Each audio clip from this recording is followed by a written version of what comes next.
Hi, Chris! Lakas ng ulan dito sa amin. Nandito ako sa second floor sa bintana.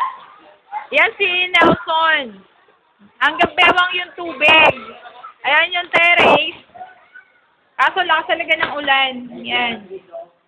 Yan yung kay Mang Ray na tindahan. Pinasok na ng tubig hanggang bewang ni Aling Stella. Yan, naglalaro si na Edric, si Chris, si Nelson. Kasi yung tubig talaga hanggang bewang na. Grabe.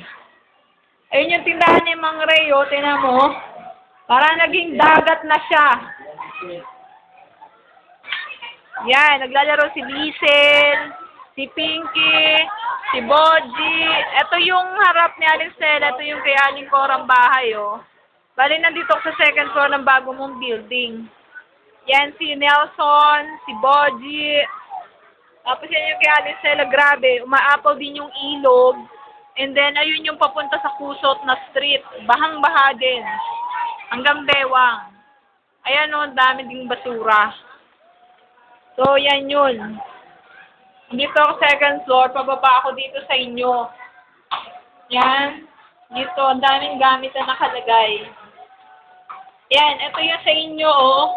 Baha na rin. Pinasok ng tubig. Ito yung gate nyo. Ito yung papunta sa bahay nyo. Baha na rin hanggang bewang. Yung bahay ng nanay mo.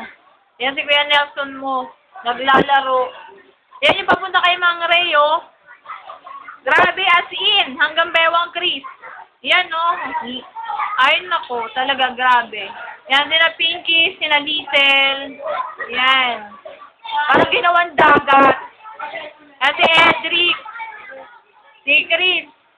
Sa harap ni Mang Ray, naglalaro. Puno kasi ng tubig. Okay, bye.